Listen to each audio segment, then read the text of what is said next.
ny ANR, Andry Nirina Rajoelina. Zany mibaiko mialany. Tsy vitany hoe lasa saina fa miovitrovotra mihitsy amin'ny maha-olom-pirenena. Tena hoe miovitrovotra. Hoe inona ary zany? De le 4 ve zany entina matorana ny inona ty ny chef district any fatra rehetrarehetra hoe inona 4 fa zao mission anareo. Zany ve natao hoe manaja ny demokrasia? Zany ve natao hoe fanjakana tandalana?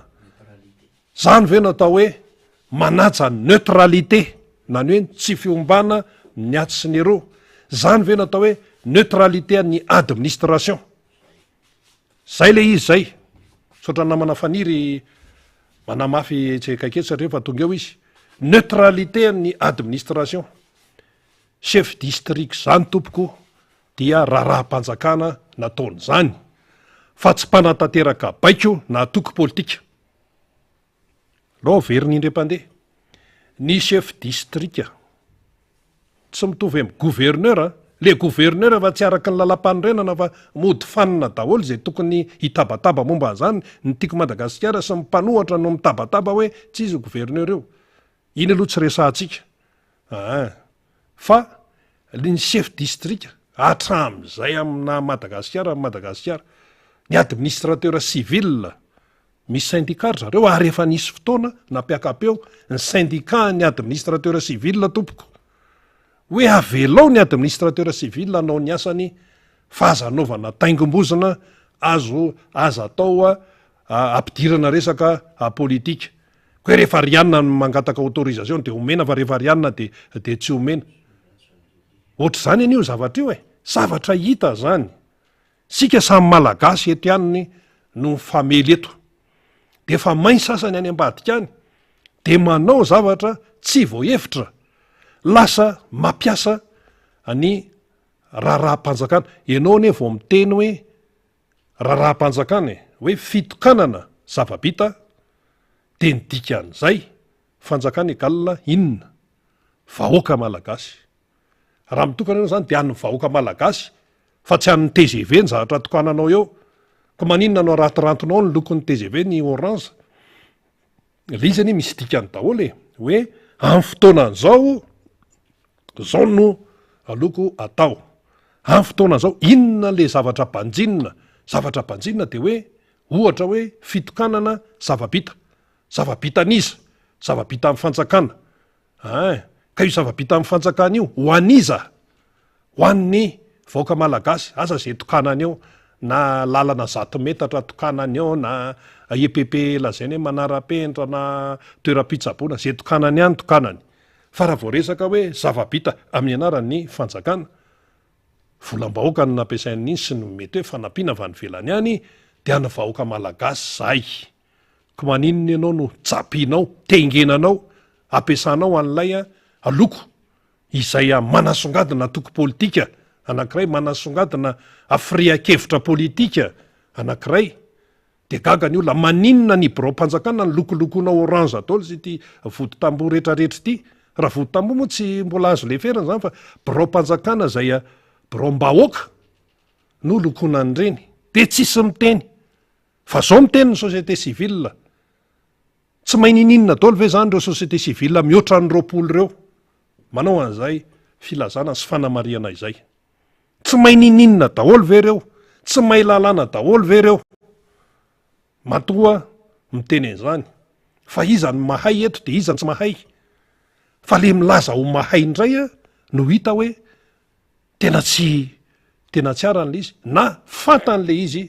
fa minimikipy. Eto Madagasikara ne tena am'izao tsika miteny zao tena misy fomba fiasa hoe minimikipy. Ohatra fotsiny zao hoe reny mpanohana amin'ny fitondrana miady, raha tena hoe miady etsena, tsy teny etsena izy ny miady fa tany Amboditsiry. I masom-bahoaka voalasany hoe filoham-pirenena Andry Rajoelina de raikitra amin'izay. Reny zao de tena hoe mody mikipy fotsiny ny mpanohana amin'ny fitondrana sy ny tompona raikitra any ambonimbony any. Fa za miteny amintsika eto, tamin'ny fitondran'ny président Hery Rajaonarimampianina aloha tsy de haiko loatra satria ny tena tsy de tsy tao mihitsy fa taty ivelany tamin'ireny no nanao ny safidy hoe ampiofana mpanao gazety namana any amin'ny faritra rehetrarehetra miaraka tamin'ireo mpiara-miombonantoka sy ny sisa zany nataonay tamin'ireny nandritra ny fitondran'ny président Hery Rajaonarimampianina fa tamin'ny andron'ny président Marc Ravalomanana hoe olona ao amin'ny time ve no miady etsena hoe ianona sy anina mahita tena mahita mihitsy ary tena satria ny olona izay atao hoe leadership leader zany eny ny anton'ireny fanofana teny amin'ny enliminy ireny fa tsy hain'ny sasany zany neny sasany le manao rainy dedaka eraky nyty tapy-tanety rehetra rehetra ity zay no hainy zay de fa lasa fomba fisaina de lasa le misehoseho hoe zany tena izy zany tena mpanohana ny président Ihany Rajoelina raha tsisy ana raha tsisy anay raha tsisy ny tanànako raha tsisy an'izao tsy lany ny président Ihany Rajoelina zany daholo no heno ao moa tsy te hiditra amin'izany fa velao hiady eo satria reniko ianao ne raha vao manoloana ny caméra dikan'izay de efa manoloana ny vahoaka malagasy ny dikan'izay za zao manoloana nyty caméra ty misy caméra be da be eto dia hitan'ny vahoaka malagasy ray manontolo ary nen'ny olona moa zay maolona azy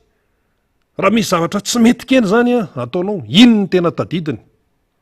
ny anarany zany tany amin'ny resaka journalisme sy communication zany ozy le vazaha-mpampianatra hoe tandremo tsara raha 9 isanjato mety ataonao fa le 1 isanjato hoe tsy nety nataonao indrindraindrindra amin'ny televizion ino ny tadidin'ny olona mandritra ny volana firy ino le 1 isanjato le atao ozy malagasy hoe indro kely fa mandavo mivositra iny zay le izy fa ity tsy zany fa tena hoe tena mibaribary mihitsy ny ady tsy fifanarahana de nisy moa zany tompona andraikitra teto Antananarivo zany nandamina an'le resaka teo amin'ny adiny Raolodina sy Lalatina iny nandamina tao ministra Lalatina moa izy ko tonga izy de lasa nikisakisaka fa le anankiray zany mbola nasorona taritana nakasisisiny tany satria fantatra hoe anala baraky ty zavatra ty ianao ve ao anatin'ny taona amin'ny fifidianana de zany no atao aloha zany ho andry zareo any fa iny moa fanamariana fotsiny fa nytiano tenenina hoe le eto Madagasikara zany tsy manaja mihitsy ny sata demokratika tsy manaja ny sata républicaine tsy manaja ny droit humain ka mampiakapeo ny société civile indrindraindrindra ao anatin'izao hoe ataonany fifidianana zao hita taratra zany amin'ny resaka lisym-pifidianana hita taratra zany amin'ny fanakatsakanana sy fiangarana ny sasany rehefa hoe anao an'zao eo zao de ohatrany hoe tena mialatsiny am'le fiteny ohatrany hoe mandrangitra mihitsy hoe nareo raha vao mandedy eo amin'ny 13 mai eo tsy mahazo interdit fa nefa artiste tsy hoe ny ambondrina maninona zany ambondrina zany artiste manamaizy azy zany fa de hoe isaky ny lady de hoe eo amin'ny 13 mai mihitsy eo amin'le toerana sakanana mihitsy anao asina de amronona nyty zahatra rehetrarehetra ty inona moa ty filazany azy teo fa zao afaka atao daholo ene hoe resaka hoe kolotsaina hirahira sinsisa fa zao raha mba fanontaniana firy isanjato amin'ny malagasy amin'izao fotoana zao no mbola afaka mihira-pifaliana manoloana ny fahantrana asainao mihira izy asainao mijery spectacle izy de mieritreritra ve ny tompona andraikitra zay manao an'ireny hoe ahafoana ny fahasairana amin'ny malagasy zany sa manao diversion indray taritana makandray le sain'le malagasy le saina Antananarivo ny sain'ny tanora eo de mihintsakintsaka eo de mihirahira eo fa ianao na hirahira manomboka amin'ny maraina ka parivo ny andro ao ary ianao raha nyresaka hirahira mampidina an'io vidim-bary io sa ny vidim-piainana de manaiky zay fa na hirahira eo ary ianao na asianao ty mantsisaky ny lady ty eo amin'ny 13 mai mihitsy fa na asianao hirahira foana ary eo isanandro de miraha eo de mitangorona eo de mihetsiketsika eo de ampandizina daoly zay tiana ampandizina. Fa inona ny hevitra zany? Mitondra inona? De ka io eny mba fialam-boly, tenitenenina daoly zatra rehetra zao. Fialam-boly, mbola afaka miala voly ve malagasy? De ka io rehefa mba manome fialam-boly le hoe hirahira eo amin'ny 13 mai ioko, artista zao. Nenay tsy de resaka loatra hoe artiste izy anao avela manao eo, na hoe artiste izy indray no tsy avela manao, nenay tsy any. Fa hoe mitondra inona eo amin'ny fiovam-piainan'ny malagasy le hirahira atao isaky ny lady eo amin'ny 13 mai. Mitondra inona eo amin'ny fiainana malagasy? Mitondra inona eo amin'ny zavatra ao anaty vilanin'ny malagasy ny fanaovana an'ity spectacle isako mihetsika ity? Ny lalana mbola feno goka, efa misy tapenana ihany aloha. De mba mahagaga ihany moa efa nitenenina iteto hoe nanoloana ny ambasady ny Algérie etsy Beoritsika, UNICEF antao taloha. UNICEF antao ambany de ny ambasady ny Algérie tao foana mantsy. Fa zao le izy efa lasa ambasady daholo zany le bâtiment ngeda be io de ny UNICEF efa lasa amin'ny système Nations Unies efa nitambatra ary amin'ny galaxie ary andraro ary zany. De manoloana ny ambasady ny Algérie feno lavaka le lalana mandrapivoaka ny tamin'ny menany. De nitenenina teto, za mihitsy no niteny azy hoe mba mahamenatra ane zany. Manoloana ny ambasady de lavaka de tena manahirana. De asa nahenao niny angamba sady hoe efa tafiditra ao anatin'ny programan'ny fanarenana ny lalana eto Tananarivo e. De nitapenana le izy. Fa zao, jereo tsara, nitapenana zany le tena manoloana ny ambasady ny Algérie ao Beoritsika le lavaka be da be tao e. De fa tapony izy eo. De fa tsy ngilaila tsony ny fiara mandeha ao. Fa eo akaiky eo ihany le makaty amin'ny Magro, tsisy ny kitihana. De zay tonga de miteny mihitsy hoe izay le fomba fisainana tena tsy mety mihitsy. Ataonao le manoloana ny ambasady ny Algérie fa tsy ampy 10 metatra miala amin'io le mivily makany amin'ny Magro tsisy ny kitihana ho le manoloana ny vavadin'ny Magro iny. Nefa ny vavadin'ny Magro eto, ny tambohan'ny Magro amin'ny Beoritsika eto, ny ambasady ny Algérie etsy. Fa le manoloana ny ambasady ihany nataony zay nanao azy. Fa le manoloana amin'ny Magro tsy natao. Fa nga tsy arabe ny anaran'io. Fa nga tsy eo Beoritsika ny anaran'io. Fa maninona ny tsy natao? Rehefa tsy atao de aza atao daholy. Sa hoe vokatry ny fahamenarana menatra n'le ambassadeur ny Algérie de natao le lalana. Fa le Magro Beoritsika adversaire politika. Adversaire politika amin'ny tera efa olona manelingelina. Alao de tsorina mihitsy e. Zany président Marc Ravalomanana zany no manelingelina ny mpanohana mpitondra amin'izao fotoana zao. Be de be manelingelina andry zareo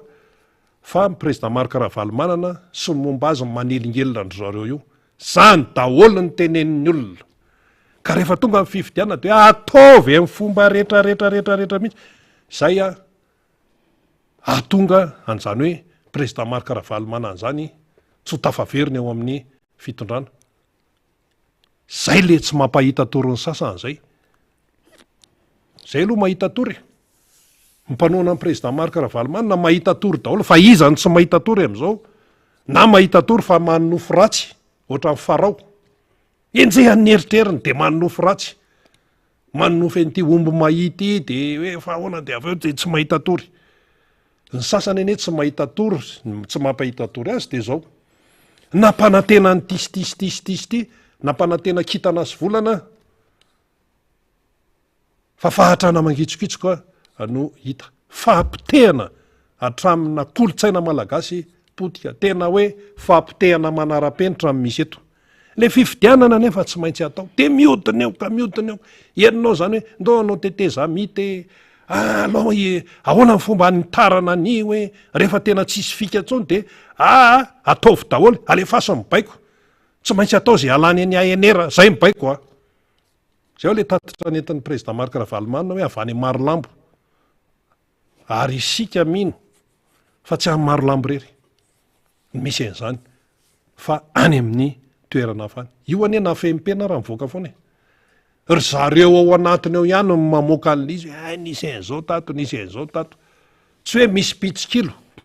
fa ny ao ihany mamoaka azy satria ireny efa miady an-trano. Inona ny fanjakana, inona ny fiainam-bahoaka andeha amin'ny fanjakana miady an-trano. Lazay fa tsy ady an-trano reny ny endriky reny fifamaliana sy fifanjevona teo amin'ny Raolodinina sy Lalatiny reny, ndray député mpanohana amin'ny fitondrana ary miteny mihitsy hoe tanànako ty. Marina aloha zany e. Tanàny satria hoe boribory tany ifadimy fa midika inona zany, midika inona fa nga boribory tany fadimy rery Madagasikara. De le filoham-pirenena zany am'izao fotoan'izao le antsoinao Andry Nirina Rajoelina, hita mihitsy hoe sahirana izy satria le olona ato mihitsy no mifanjevo, tsy mahavoafetsony ny fomba izay hoe fitantanana. Tena ekena mihitsy fa naiza tompoko na any amin'ny tokantrano ara misy ny fifandonana, misy ny fifamaliana. Iza mpivady mbola tsy mifamaly hatramin'izay, iza asa raha efa nisy de mitenena hoe zay mbola tsy mifamaly mihitsy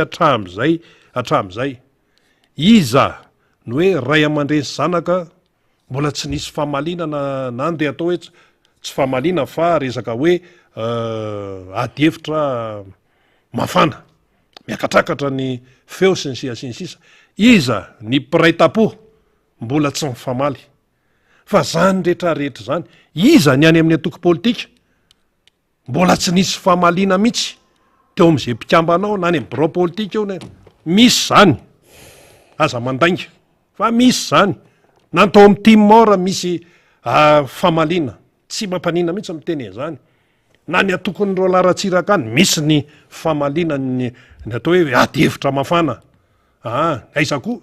betsaka ny atoko e. Natao amin'ny SVM ao misy ny atao hoe fanazavana mahery vaika, de atao hoe famaliana mihitsy, misy daholo zany.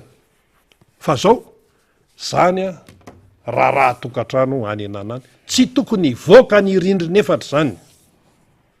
Fa rehefa mivoaka ny rindrina efatra ny famaliana zay privé averina tsara. Rehefa mivoaka ny rindrina efatra de rehefa mivoaka ny rindrina efatra de mivoaka ny tamboho, raha mifefy tamboho le izy. Rehefa nivelan'ny tamboho de inona? Publika.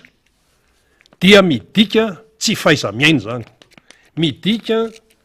tsy fahaizana manaja teny zany amintsika malagasy. Zay ny dikan'izany ka. Zany natao hoe ina moa le anarana ny mpianarana le taranjy iny, éducation civique moa sa inona iny. Ao anatiny zany. Rehefa mifamaly ianao de any amin'ny sehatra amin'ny fiangonana any misy famaliana any amin'ny fivoriana any. Any amin'ny fivorian'ny mpihevidrara any amin'ny fivorian'ny mpandray fanasan'ny tompo any misy loha hevitra dinihana de misy ny famaliana. Fa ao ihany iny. Any amin'ny sehatra amin'ny fiangonana, any amin'ny sehatra any amin'ny fivorian'ny fokon'olona any. Fa rehefa vita eo iny tsy mivoaka eo. Fa ititsy zany eo amin'le zareo mpanohana ny fitondrana. Tsy zany le izy. Fa tena tsy voafehan zareo tsony. Nefa nisy kosa amin'ny mpanona ny fitondrana ataony mifanebaka any anaty Facebook. Inona ary zany? Fanebaka any ao anatina ministera anankiray de mifanebaka mivoaka ty ivelany, gago ny olona. De inona ny firenena andeha hoentina fanjakana miady an-trano? Zay mifanontaniana zay. Ka le zavatra any anatiny any amin'ny nivon'ny fitondrana iny efa tsy voafeha, de rehefa tsy voafeha ohatray de mitatra izy de tsy voafehany tsony ny raharaham-pirenena. De io manao zavatra tsy fanao io de miteny ny société civile. Zay ny izy.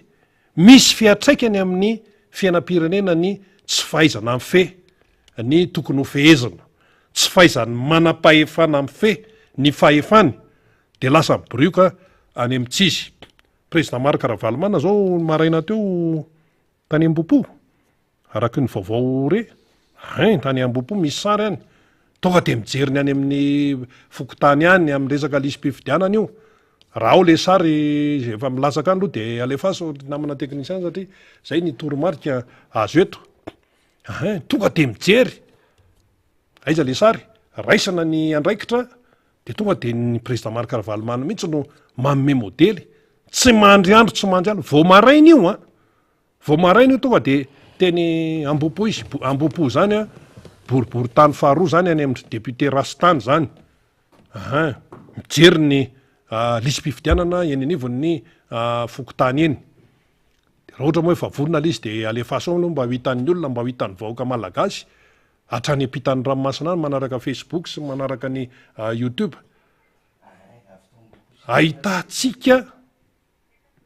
Ahitantsika ny tena hoe iza ny tena mandray andraikitra eto, iza ny tena manaja ny demokrasia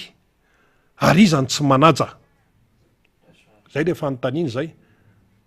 de tsy anjara ny rehetrarehetra no mitsara ho avy ny fifidianana de ahoana zany dia inony ty hoe le tarem-bopo ve ty ty le ty angamba ny tany am-bopo ty izy mihitsy ty dia fokotanin'ny am-bopo cité ty de tany zany ny président Marc Ravalomanana ny maraina teo milatsaka ny sary dia io izy io zany nanao ny descente na ny fitsidiana mihitsy Lili zany eo zany de teo ihany teo député Rastany dia manao ny fanamarinana ny anarana zany nivon'ny fokotany rehetrarehetrany. Be de be ny zavatra tsy mety manoloana nyty resaka hoe lisy mpifidianana ty satria tsy napozany sasany hoe manao fanentanana ny aty amin'ny mpanohitra ny aty amin'tika Madagasikara hoe amarino ny anaranao any anaty lisy mpifidianana any sisisa. Zay zany lay izy ka raha zao fandehany zao dia vomaika mampirisika ny olom-pirenena mba ho mailo sy andray andraikitra ary tsy tamatama ao anatin'ny didi folo ao le hoe didi folo le ndraiso mosesy zany izy iny le avy any tendrombohitra any izy amin'ny tendrombohitra Sinay de voasoratra amin'ny vato hoe reto ny didi folo fa hoy ny namany hoe angamba tokony asiana didi faraika amby folo izy ity de hoe aza mitamatama mihitsy aza miraikiraiky mihitsy am'izao fotoana zao satria ianao raha vao mitamatama de taraika eo ny olona lasa ny olona manao ny ataony ery ianao mitamatama eo de avy eo anao imenimenina am'izay tena sarotra ty fiainany ty ka ahoana ny fomba tsy ahasarotra an'le fiainana, ahoana ny fomba hialana ao anatin'ilay fahatrana de tsy maintsy mandray andraikitra ianao, tsy maintsy amin'ny alalan'ny fifidianana no entina anyfanan'zay any amin'ny lisy mpifidianana nefa efa misy ny alao atao mihitsy hoe misy migafy le izy ahoana ny anaran'olona, ahoana ny daty naterahan'olona antsoinao, ahoana le olona antsoratanao anaty lisy mpifidianana nefa efa nisoratra tary amin'ny fansanam-pifidy tary izy efa nazo ny taratasy maitso kely, fa nazo amin'ny maitso kely izy ka ahoana izy nitsoary lôzika be ne zany raha ny tokony ho izy ara tsy tokony hoe mbola isy ny hoe mbola andany andro zao fa noho ny fahamailona noho ny tsy fahatokisana ny fomba fiasa eto amin'ity fireneny ity vao manomboka indrindrindrindra amin'ity lisy mpifidianana ity de tsy maintsy atao ny fanamarinana zay tsy maintsy atao de inona zany mba eritreritry ny eo anivon'ny CENI am'izao fotoana zao, inona zany mba eritreritry ny eo anivon'ny ACC am'izao fotoana zao de misy miteny hoe ngaza misy idiran'ny ACC zareo ny ray aman-dreny be amin'ny resaka lalam-panorenana aka ina nidirany amin'ny resaka fifidianana na tsisy idira mivantana io na tsy mivantana ray aman-dreny androm-panjakana mba mila miteny zany fa de ao de efa hita zao fa lefa mitele efa menimenina ny antso hoe diso daholo le tany lasora le maly tany ambato malaza zao ny tenen'le tao amin'le fokotany hoe raha misy olona folo manao fanamarinana eto ny enina hitana fa diso de zany ve de mety ve zany ny enina hitana fahadisoana daholy fa nga tsisy voamaso le manoratra ao tsy mahay mamaky teny anga ary akoatran'le hoe diso de ny sasany tsy ao anaty lisy mpifidianana mihitsy nefa nanoratra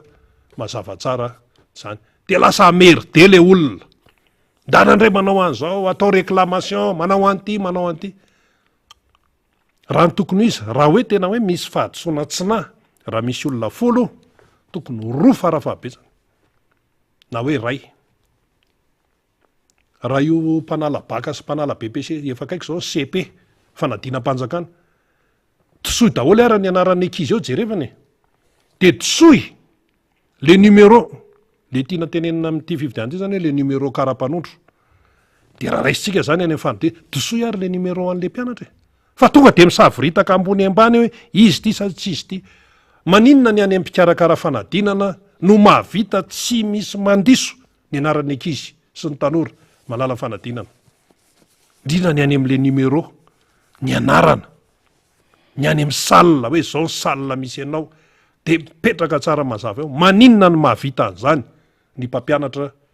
mpikarakara ny fanadinam-panjakana zay mbola ampifilafilaina ny volany sasany tsomena am'izao fotoan'izao ohatran ny aonansana mantsy anaovana vavabe am'izao fotoan'izao hoe avy alao izirizireo reo mpampianatra nansany reo fa rehefa tsy hanao reo tonga de soloy ihany de soloy ary ndana makapivarotrana ny eny sotro de soloy fa tsisy mahavita ny asana mpampianatra zany amin'ny fikarakarana ny fanadinana zay le izy tsinjovony ny zanakitsika ny tompontsoany zanakitsika tsinjovony fa nga izy ty tsotsorona ohatran'izany fotsiny fa nga ny zanakao anga mahazo fahalalana sy fanabiazana ministera ny fanabiazam-pirenena no any fa tsy hoe ministera fampianana fa nga ny zanatsika menakafo mahazo fanabiazana mendrika sy araka ny tokony izy raha tsy misy mpampianatra maninona ny mpampianatra no amaivanina ohatr' zany ameo ny volan'olona fa tsy tsotsorona fotsiny hoe soloa ihany so de le tsy mahaloa volan'olona ny tokony soloana so de le any amin'ny fototr'olana ny tokony soloana so de any amin'ny tsy mahaloa ny vola mpianatra ny vodivorona ny soloana so de ny tsy mahaloa ny zon'ny mpampianatra ny am'sesesy ny soloana rehefa tsy mahatsapateny hialy izy de reny ny tokony soloana reny tsy isy vola tsy isy vola ahoana ny tsy isy vola de hoe fifidianana sahirana arabola zao mienoeno daholy mipamatsy vola ny banky mondial any sisa mba hita eo marina hoa iny tenin'ny seritra zafy mahovy iny fa ny akoatra ny banky iraisam-pirenena ohatry mienoeno ny olona fay ny olona fay de io izy io ny olona koa misy manahirana azy any velany any ianao ohatrany tsita zay ataonaoko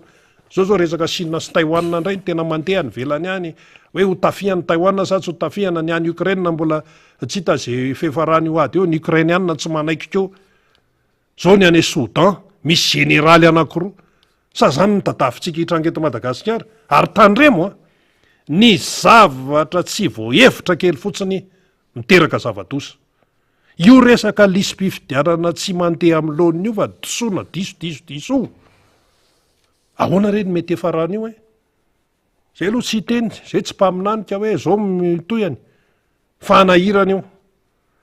io société civile efa mitabataba io efa indisy-ngeza be io raha tena hoe mieritreritra tsara ny eo anivon'ny mpitondra fanjakana satria any amin'le sata demokratika sata republikana any amin'ny droit humain mihitsy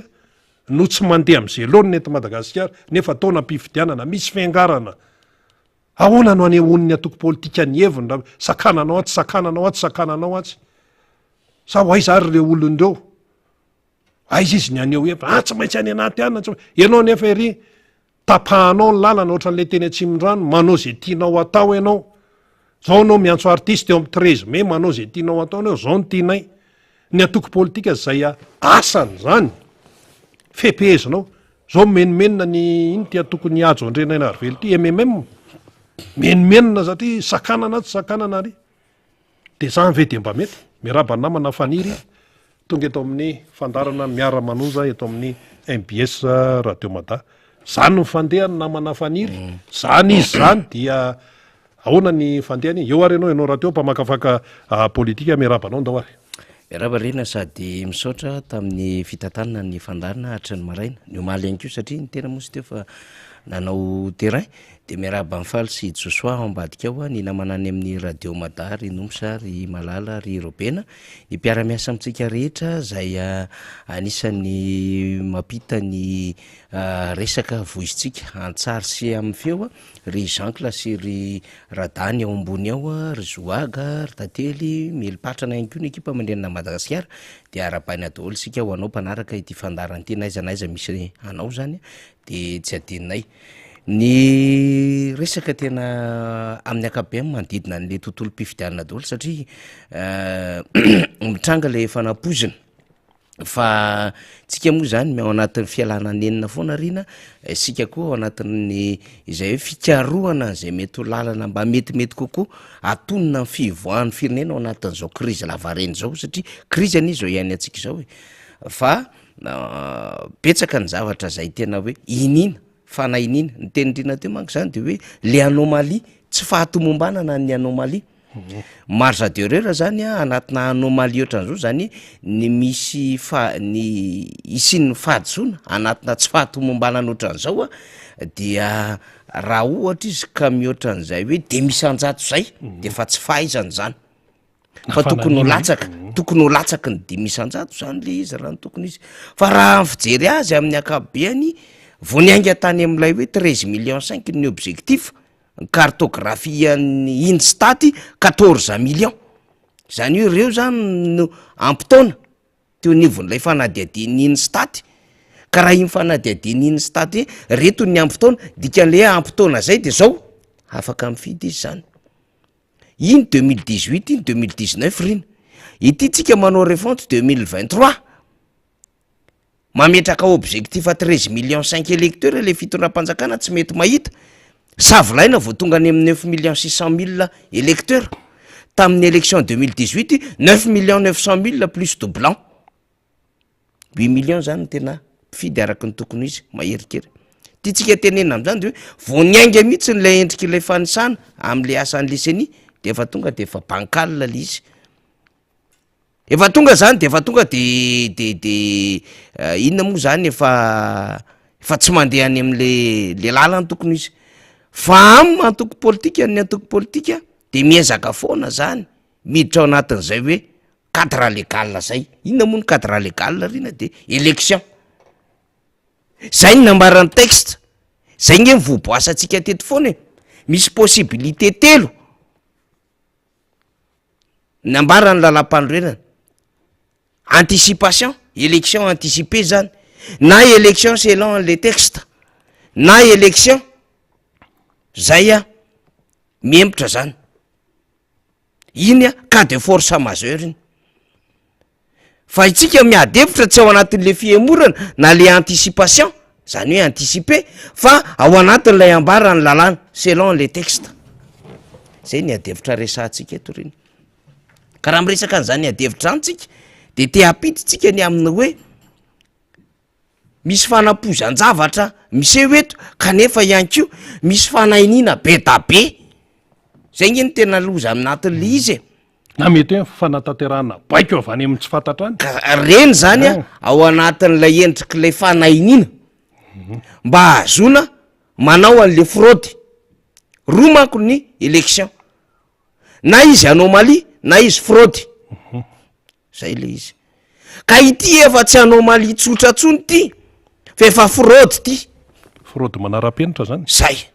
miseho amin'ny endry maro io fanomezana baiko ataon'ny chef district ao an chef fokotany io nambaran'ny filomarika rahavalomanamala efa fraude zany asaina manao zavatra ivelan'ny lalàna le chef fokotany dikan'izay ny zavatra ataon'le chef fokotany eo osoka alatra baikona lehibe ny tanàna zay no vatsiana fitaovana zay manko ny tsy mampamarina ny zavatra ataon'reto olona reto alavay an'ny élection ianao 4-5 mois alohan'ny alanao fa 6 mois alohan'le fifidianana nomenao fitaovana tampoka ny préfet sous préfet chef district 4-4 de momenao fitaovana ihany koa ny be ny tanàna ary io mbola conditionnenao hoe rehefa tataka izao ny conduitenareo ny fanapaha-kevitra raisinareo ny fomba fiasanareo de mahazo an'lay motonareo zany nge ny information azytsika tampoka teo atao avy telo eny ny andamin'ity any chef fokotany misy inona atao ambadika zany rehetrarehetrany zany raik'olo de raisina ho corruption électorale zany kolikoly ara-pifidianany zany manara-penitra satria zavatra tsy mieritrretina mihitsy hoe mialohan'le fifidianana no hitrangany zany zavatra rehetrarehetra zany eo nge mahatonga atsika tena mametraka famialona ary tsika tsy nitamatama misy tsy nanandrak'andrana tsy nijerijery fa nanomboka tany amin'ny fanentanana ny olona isolotra anarina ao anatin'ny lisy-pifidiana sy mba ho mailo teny filomarika Ravalomanana de mailo hatrany Tomasina izy nyteny an'izay de am'ty androany ty omaly afaka omaly tamin'ny latsinainy midina tsehatra mihitsy ny filomarika Ravalomanana raha aman-dreny be iny raim-pianakaviana be iny mpitarika antoko lehibe anivon'ny fanoherana mandeha midina kanja mihitsy miaraka amin'ny vahoaka manamarina ny anarana ao anaty lisy-pifidianana mijery ny zava-misy ary tena mahita zany hoe le olona zany tsy vitany teny hoe vonina hiatrika fifidianana zay fa hanao fanentanana zay mba hidira mifidy ao anatin'ny lisy-pifidianana fa ihany koa zay hanampy mifidy ahafantatra ny mombamomba azy sy ny tsara fantany ao anatin'ny lisy-pifidianana ary namoaka mihitsy amin'ilay taratasy kely mba hampahafantarana ny vahoaka sy ny olom-pirenena amin'ny ankapobeny za manontany iza mpanao politika no naka an'izay fanapahan-kevitra naka an'izany fahasahiana naka an'izany fijoroana nataony filomarika Ravalomanana zany afaka mamaly ny rehetra na izy mpitondra fanjakana ara zay manana moyen am'izay lafiny moyen rehetra resantsika na arabola na ara-pitaovana tsy nahavita an'izany fa ny filomarika Ravalomanana no sehatra tam'izany ary zao ara ny antokotima de nametraka fomba fiasa vaovao mihitsy ndray zay lefa mifaly eo le izy miditra anaty fanentanana mihitsiny fanampiana ny vahoaka mihitsiny hanamarina ny anarany eo anaty lisy-pifidianana de efa navoaka ny tiako Madagasikara ofisialy le izy de vakiko amintsika io izy io anampy anao zay hanamarina ny anaranao anaty lisy-pifidianana alefaso any amin'ny afatra miafina MP zany ao amin'ny pejy ny tiako Madagasikara hitatsika io ireo hanamarinana izany de inona ny anontanino anatin'izany rehefa miditra ao anatin'ny MP zany tsika afatra miafina ny pejy ny tiako Madagasikara na team ofisialy io de alay foana ny anarantsika atao sora-baventy de ny fanampina anarana atao miavaka tsara de laharany kara-panondro tsy asiana elanelany taremarika zany fa zao mariany ny antoko-tiako Madagasikara mazava tsara fa tsy afaka manao fanotsina ary tsy afaka mampiditra mpidy vaovao izahay fa eny anivo ny fokotany sy ny seny ihany manao izany fandraisana zany de alatsinainy hatramin'ny zoma amin'ny 7 maraina ka hatramin'ny 10 arivo hitatsika am'izany fa manao tahatsoroka ny fandraisana andraikitra ny antoko-tiako Madagasikara ary zany no nijoroan'ny filomarika Ravalomanana nanomboka tamin'ny alatsinainy teo teny amin'ny fokotany faravohatra zany no nijoroandry député Rambosalama nijoroandry député Fetra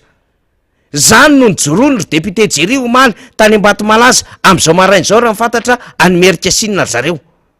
zany no nijoroandry député Rastany niaraka tamin'ny Lili Rafarala eny Ambohipo ary tsika miresaka zao eny Andohany Mandrosezatra zareo mino a député Mambra Bendrina ihany koa avy niazakazaka vao marainy nijery an'izany any amin'ny commune misy azy any amin'ny district Anambohidratrimo ho avy eo izy moa iresaka amintsika amin'ity tontolo mpifidianana ity mbola mitohy resolo-mamboaka raha ny fantatra androany ohatrandry député Fetra de ho any anala mahisy tanàna de any amina fokotany maromaro any boribory tany fahadimy any amin'ny faritra rehetrarehetra any koa de zay député Todsoa ihany koa any Ambohimanarina de miasa ho amin'izany ny solo-mavamboaka rehetra satria misy zavatra tsy normal nahoana no faritra Analamanga no milatsaka de milatsaka ny mpifidy mpisoratra anana fa any amin'ny faritra Saridalana tsisy ahafahana miditra na ara-pifandraisana na ara-pitaterana sarotra ny ahazona vaovao no miakatra ambony de ambony ny tahan'ny fisoratana anarana de mazava be zany ny kilalao maloto ao ambadika zany rehetrarehetra zany zany ny tiantsika voboasana zany ny tiantsika resahana foana isan'andro san'andro ary zay mampamaripototra amin'ny fisiany tony fandarana tony ifampitafatafa aminao hanampy anao andray andraikitra satria ny atao hoe olom-pirenena de olom-pirenena tsy verzo fa raha olom-pirenena verzo zany ianao de mazava ho azy miavaka eo anatrehan'ny be sy ny maro ka efa verzo ka fa raha ohatra ianao mbola tsy verzo ianao nefa mba te hiala anatin'lay olana maro samihafa mba te haneho safidinao dikan'izany ny fifidianana de tsy am'le jour J an'ny élection fa am'izao tsika amin'ny teny zao meloa de ao anatin'le meloa zany tsika zao avant zany ny élection zao zay fijoroana ataotsika zao akaherezana ampikatroka atiaka Madagasikara any olom-pirenena rehetra ny am'izay toerana misy azy ny am'izay fijoroana izay ny am'izay fitsirihana ny anarin'izay betsaka de betsaka ny fitarainana voaray azo am'izao fotoana zao dikan'izay totoa le fomba fiasan'le seni ary io efa nampamailony rehetra ahoana moa ny eritreretanao fa ahay anisam-pidy ny seni sy ny fitondram-panjakana zay misy endrika fanahinina ihany na tiana na tsy tiana raha ohatra ka digitalisation ampianatra eny any université raha tsy hainy raha ohatra ka ny komity loharano na ampiasaina tamin'ny confinement ara tsy mahay manisan'ny olona eny anivon'ny quartier raha ohatra ka ny fakananarana amin'ny vatsitsinjo tosika afameno aza tsy hain'izy menaka avy ahoana ny eritreretanao an'izany ny manao recensement ao anatin'ilay carnet pokotany biométrique tsy tafavoaka inona ny azonao antenaina zavatra farany kely eny anivon'ny fokotany quartier tsy hainy manao azy zavatra farany tsotra eny anivon'ny université fantatra ny manodidididina firy ny mpianatry ny université eto Madagasikara tsy sarotra mikarika an'izany fa tsy hainy ary tsy tafavoaka mandraky ty ny androany digitalisation ny isan'ny mpisotro ronono mpiasam-panjakana misotro ronono zay tokony lazaina fa amoahana karatra biométrique tsy tafavoaka mandraky ty ny androany ny mpiasam-panjakana zay hoe avadika ahazo karatra avokoa mba azona makakarama tsy mbola tafavoaka mandraky ty ny androany de ahoana ny eritreretantsika fa avity reto olo reto hikarakara lisy mpifidianana ngeza be anna objectif 13 500 000 électeurs efa olona tsy mihoatra ny ray hetsy ary 100 000 tsy hainy no mijery azy tsy hainy no mampiditra azy ao anaty base de données lainga fotsiny resaka hoe QR code omena ordinateur isam-pokotany tsy misy zany am'izao fotoana zao de ahoana hoy isika no ahafahana miantehatra olona tahaka izany raha ohatra sika zany ka tsy niteny hoe tsy vonina hiatrika fifidianana devitra hafa ny nandokony reto olona reto azy fa isika de nilaza misy tety anivony antokotiky Madagasikara fa vonina hiatrika fifidianana ary miandry fifidianana ary manao ny asan'ny antoko rehetrarehetra ho tonga am'izany raha-pifidianana zany de manentana ampikambana ao aminy manofana ampikambana ao aminy ary vao malinomaly nanao déclaration d'existence an'ny antoko politika anytiako Madagasikara omaly 7 aprily satria manodidina eo amin'ny volana aprily eo araky ny nambaran'ny texte ny lalàna ihany koa mifen'ny antoko politika tsy maintsy manao fahampafantara-pijoroana isa-taona ny antoko politika de nanao ny déclaration d'existence mivoaka ny déclaration d'existence omaly 7 aprily dikan'izany miexista tsara ny fisian'le antoko miasa le antoko manatanteraka ny article 21 ao anatin'le loi ny fen'ny antoko politika ny article 26 ny article 28 efa nentina teto foana ny zava-boalazany zany andiny ny resahako zany ka tsy maintsy ametrahana fahimalony zany ho atsika mpanaraka amin'ny fandarana zay le tenenina hoe aza vela ho an'ny filomarikaravalo manana rery efa eo ny finiavana anavitra firenena efa eo ny finiavana ijoro mbola manana chansa Madagasikara sy ny vahoaka malagasy manana ny filomarikaravalo manana mbola manana chance tsika re olona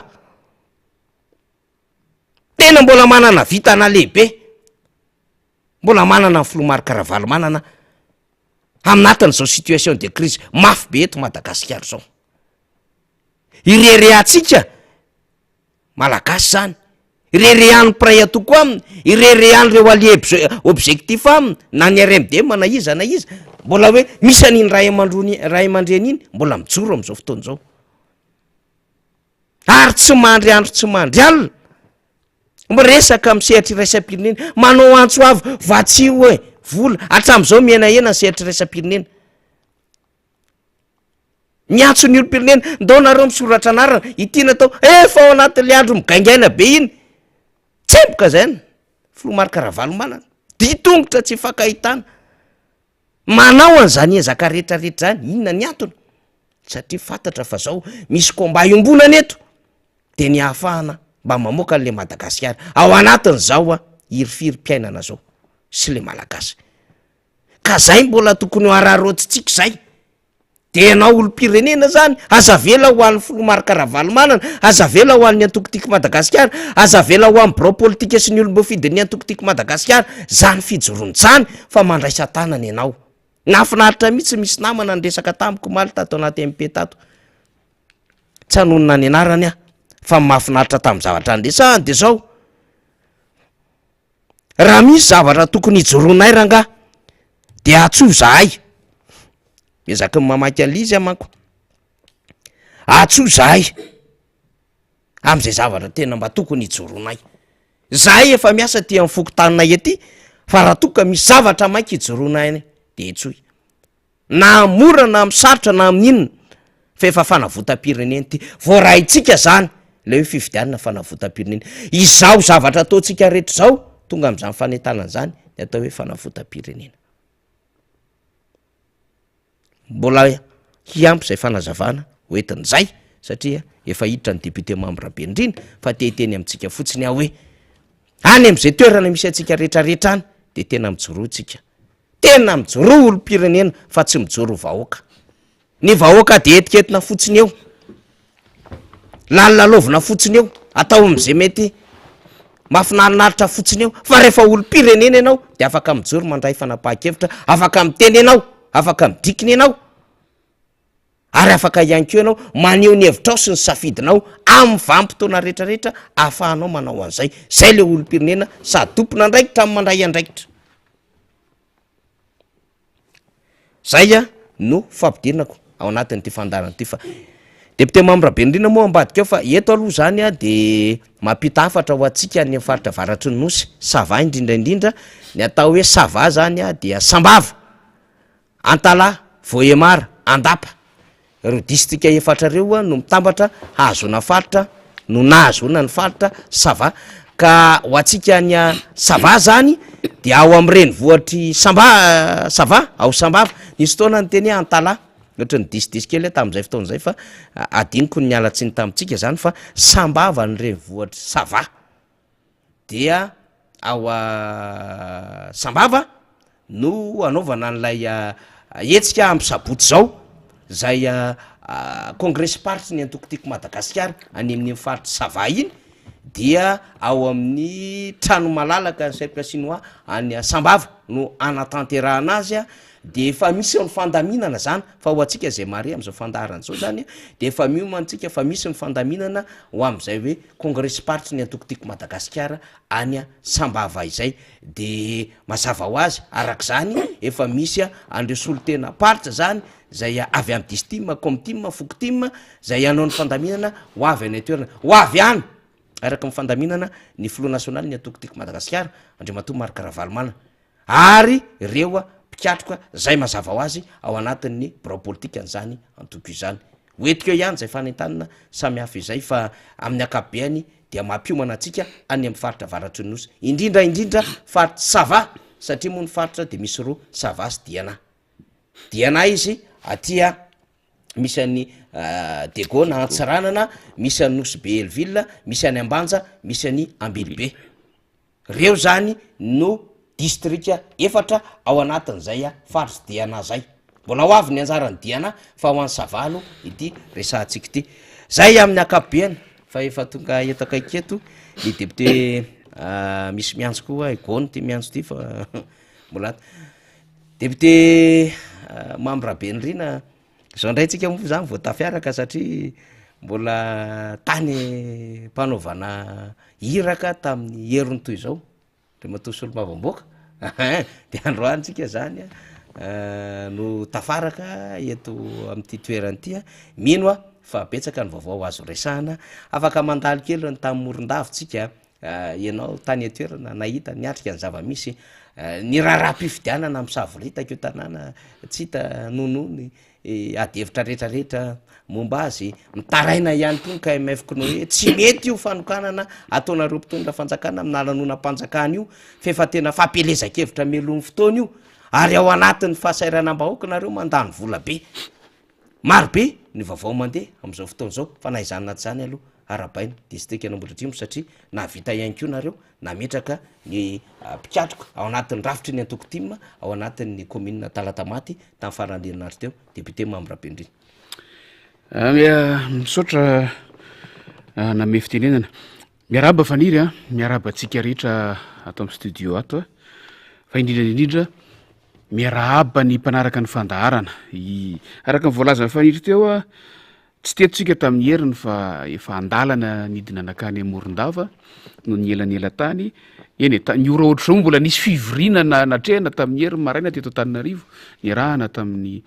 mpikatroka isan-karazany eo amin'ny fanoerana de avy eo ny rodorodo ny tolakandro nidina nakany Morondava de lavalava ihany ny fotoana tsy nionana zany a faly tafahoana sy tafaresaka eto indraindro ny izarany vaovao de manantitra n'izany arabo zany ho atsika rehetrarehetra manaraka nyity fandaharana ity raha ny zava-misy moa zany tsika efa tena araka ny voalaza ny faniry teo anatin'ny vanim-potoana mpifidianana mihitsy tsika zao raha mampiasa voambolana frantsay tsika de misy ny cycle électoral zany fomba firesaka misy ny période électorale ary mampiady hevitra io a satria amin'ny fomba fijery politika de samy manany andikany azy fa nazava ifaniry teo fa anatin'ny vanim-potoana électoral misy ny alohan'ny fifidianana misy ny aorian'ny mandritry ny fifidianana ary misy ny aorian'ny fifidianana ary ireo rehetra zao nefa de mifandray zao tsika de mbola afaka miresaka ny aorian'ny fifidianana na lay période post électoral raha fifidianana 20 sy 20 sy 20 sy 20 no resahana ary zany mbola mahatonga atsika miresaka hatrany ny tombanezaka ny fomba fijeriny zava-misy ny ainana an'ilay mandat zay taoriny ny vanim-potoana mpifidianana farany fatatsika tsara fa mimpanara-maso amin'ny fifidianana rehefa miasa de miasa ao anatin'izay vanim-potoana lavabe zay ka amin'ny lafiny anankiray hoy a mbola ao anatin'ilay vanim-potoana post électoral 2018-2019 sika ary zay no mahatonga atsika mamoaka ny évaluation sy miasa am'ireny recommandation avy amin'ny mpanara-maso sy ny mpisehatra ara-pifidianana rehetra ireny mba hananatsika afahafahana mijery ny ho avy ny amin'ny vanim-potoam-pifidianana manaraka resaka foantsika 2023 ny manompoka ny vanim-potoam-pifidianana manaraka satria fatatsika fa tokony ho amin'ity faran'ity taona 13 sy 20 ity no manompoka zany andiam-pifidianana zany de zany hoe noho izay antony anankiray zay de efa tafiditra ao anatina vanim-potoana pré-électoral koa zany tsika azo resaha zany zavatra zany ary zay no mahatonga hoe tena mifototra sy mifantoka am'izay fiatrehana ny fifidianana zay sika mampiavaka nyity iverena ko azavaina kely izy faniry tsara ny anazavana le satria mety ho gaga ny olona misy olona miresaka na toko politika hafa namana io na olo-tsotra io na mpandinika politika fotsiny hoe fa inona mahatonga anareo tena hoe miezakazaka be am'le resaka lisy mpifidianana kanefa zay tenako hoe na toko politika hafa za misy atoko politika hafa somary tsy resy lahatra ao anatin'le izy hoe tokony hiezakazahana ny fiatrehana n'izao vanim-potoam-pifidianana mielona ny iantombohan'ny andiam-pifidianana 13 sy 20 izao de apetraka mihitsy azavaina amitsika rehetra amitsika olo-pirenena zay le natenen'ny faniry teo fa amitsika vahoaka ihany ko azavaina amitsika hoe inona no enjeu ao anatin'izao vanim-potoana izao afahatsika mifanetana afahan'ny atoko politika tiako Madagasikara zay resy lahatra fa ilaina ny mifanetana ilaina ny manetana ny olo-pirenena am'izao vanim-potoana izao de tsotra fotsiny satria voalohany resaka lisy mpifidianana moa zao no tena mampifantoka ny saitsika ao anatin'le izy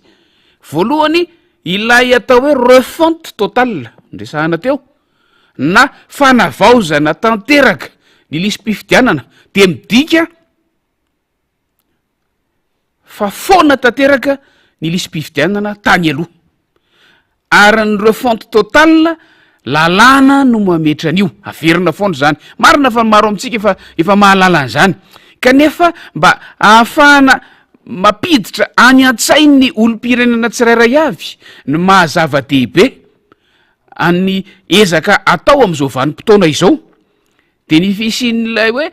foana zany ny lisym-pifidianana tany aloha ary rehefa atao hoe foana de tsy misy na le lisym-pifidianana na mpifanolana taloha tam'y resaka doublon sy ny sisa ary tsy ampiasaina intsony iny zany fa avaozina tanteraka ary lay recensement natao ary mbola mitohy hatramitsika am'teny zao a no manolo ary hanolo ireny lisym-pifidianana ireny idiky zany fa na efa nandray anjara tamin'ny fifidianana tany aloha azy ianao ataontsika eo tany amin'ny taona 8 sy 7 ka tsy nanao an'le recensement ho amin'ny lisym-pifidianana vaovao na tsy tafiditra ny anatin'ny ilay lisym-pifidianana vaovao na tratra n'lay tsy fietezan-javatra zay horesahantsika eo takininona fomba fijerintsika an'le izy ka nananao recensement azy ianao ka latsaka rehefa avy eo tsy any anatin'le lisym-pifidianana vaovao de tsy afaka hifidy ianao tsy afaka handray anjara amin'ny fifidianana ianao amin'ny fifidianana rehetra ho avy manaraka eo ary nydika le mandray anjara amin'ny fifidianana le hoe tsy afaka handray anjara amin'ny fifidianana tsy afaka hilatsaka ho fidiana kory ianao raha mba te hilatsaka amin'ny fifidianana rehetra io a fa tsy hoe filoham-pirenena ihany fa amin'ny andiam-pifidianana rehetra tsy afaka handray andraikitra any anivon'ny bureau fandatsaham-bato akory a na hanao délégué ana candidat satria tsy misoratra any anaty lisym-pifidianana ary mazava ho azy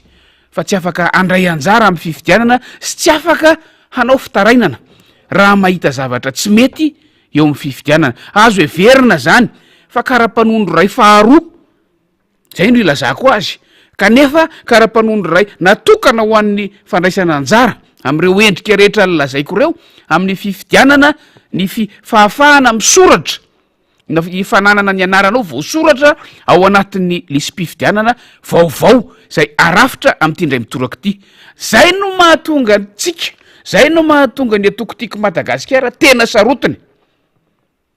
satria na hoela na hoaingana tsy maintsy isy ny fifidianana ka raha isy ny fifidianana na raha oviana na raha oviana de zay ao anaty lisitra ihany no afaka mandray anjara am'izany fifidianana zany ny dikan'izay rehefa tsy ao anaty lisita ianao de na roviana na roviana isy fifidianana de tsy afaka handray anjara am'ireo endrika rehetra nyteneniko teo ary eto a de ivantana ny amin'ny hoe isika efa miaya zay no nahatonga atsika hoe mailo ny amin'ny fikononkononona zavatra tsy mety am'ty lisym-pifidianana ity isika efa tsy matoky tsy fisian'ny fifambatokisana amin'ny samy mpisehatra amin'ny fifidianana no mahatonga an'izao ady hevitra be tsy fiodikodonana zao ny ataoko hoe mpisehatra amin'ny fifidianana de alao tsara ihany ko mamaritra azy ny atao hoe mpisehatra amin'ny fifidianana tsy ny antoko politika irery tsy mimpanara-maso fifidianana irery tsy seni irery tsy ministeran'ny fitantanana ny lafitany ny ministeran'ny atitany rery fa eo indrindra koa ny olom-pirenena mpisehatra amin'ny fifidianana ireo rehetrarehetra reo mpisehatra amin'ny fifidianana ary za manokana isaka miresaka satria zay faharesen-dahadro tsy misy ny fifidianana raha tsy misy mpifidy tsy misy ny fifidianana raha tsy misy ny olom-pirenena hifidy na ilatsaka ho fidiana am'ireny ho candidat am'ireny fifidianana ireny de zay no mahatonga mametraka hoe amiko ny olom-pirenena no mpifidy ny mpifidy no mpandray anjara voalohany mpisehatra voalohany indrindra eo am' resaka fifidianana na hikarakara fahazato faharivo aza seny na anao zay tiany atao aza ministeran'ny intérieur ny atitany na hitabataba sy anao ny andraikiny am'izay fomba ahitany any azy aza ny antoko politika raha tsy misy ny mpifidy tsy misy dikany ny anaovana zany rehetrarehetra zany ary raha tsy tafiditra ao anatin'ny lisym-pifidianana ianao tsy manana an'ilay qualité na ilay sata mampifidy zany hoe very tanteraka ilay zo mampisehatra ara-pifidianana na acteur électoraux ireo olom-pirenena izay tokony hanana an'izany zo izany ary zany no mahatonga zany mahatonga ny atokotiako Madagasikara manao hoe tsy maintsy arahintsika aloha io ritme io mba tsy ho voafandrikitsika ao anatin'le izy ka rehefa dila le fotoana rehefa avy eo averiko fa naraoviana tsy maintsy isy fifidianana tsisy tsony ny famerenana recensement na liste électorale dikan'izay rehefa tsy tafiditra ao anatin'io liste électorale io ianao de zay tafiditra ao no mandray anjara de averitsika le fifampiahiahina teo tsika miahiahy amin'ny fomba fahitantsika ny zavatra rehetrarehetra am'izao fotoana izao fa ny olontsika ny olona mitovy firehana amintsika de ezahana esorona tsy ho ao anaty lisy mpifidianana midiky zany fa raha tonga ny fifidianana naraoviana averiko ihany ho azotsika ihany zay rehefa mandeha ny fanadiadiana rehefa avy eo ny fandalinana naraoviana de ny olontsika ve sanatry ny mitovy firehana amintsika ve sanatry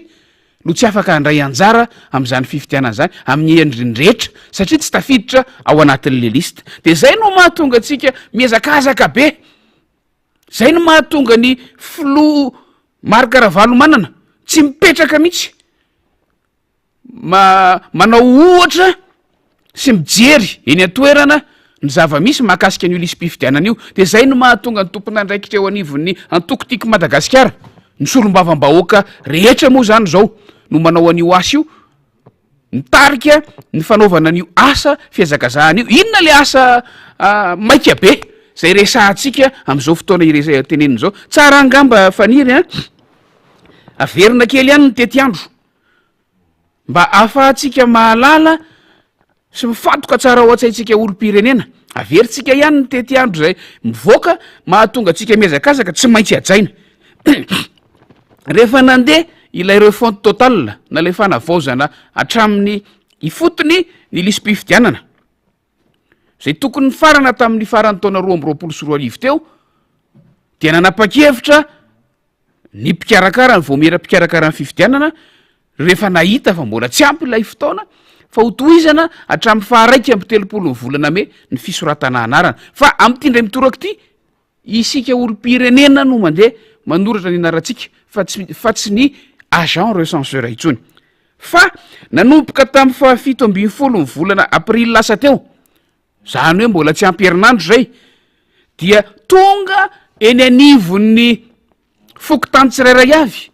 ireo lisitra vonjy maika tao arin'ny zay recensement vita atreto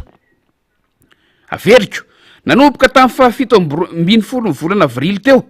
de tonga eny anivon'ny fokotany tsirairay avy ny lisitra